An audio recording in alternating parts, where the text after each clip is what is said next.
తాకట్లో ఉన్న మీ బంగారాన్ని విడిపించి ఆ రోజు ఆన్లైన్ రేటుకి కొంటాం. Sharma gold company.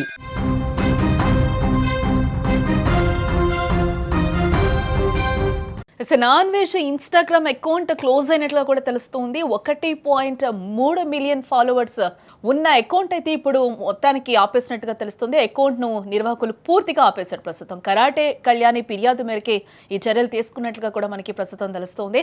ప్రముఖ తెలుగు ట్రావెల్ బ్లాగర్ నా అన్వేష్ కు కోలుకోలేని దెబ్బ తగిలిందని కూడా మనం చెప్పుకోవచ్చు. గత కొన్ని రోజులుగా సోషల్ మీడియాలో వివాదాస్పద వ్యాఖ్యలతో వార్తలు నిలిచిన అన్వేష్ కు సంబంధించిన ఇన్స్టాగ్రామ్ ఖాతా నిర్వాహకులు అయితే పూర్తిగా నిలిపివేశారు. హిందూ దేవతలపై ఆయన చేసిన అనుచిత వ్యాఖ్యల నేపథ్యంలోనే కఠిన నిర్ణయం తీసుకున్నట్లుగా కూడా మనకి తెలుస్తుంది.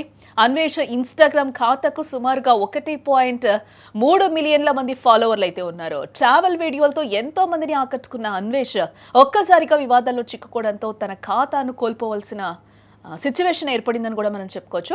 మెటా సంస్థ నిబంధనల ప్రకారం విద్వేషపూరిత ప్రసంగాలు లేదా మతపరమైన మనోభావాలను దెబ్బతీసే కంటెంట్ ఉన్నందున ఈ అకౌంట్ అయితే క్లోజ్ చేసినట్లుగా అయితే చెప్తూ ఉన్నారు.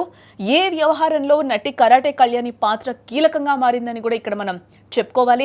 అన్వేష్ హిందూ దేవతలను కించపరిచేలా మాట్లాడారంటూ కూడా ఆమె పంజగుట్ట పోలీస్ స్టేషన్లో ఫిర్యాదు చేయడం జరిగింది.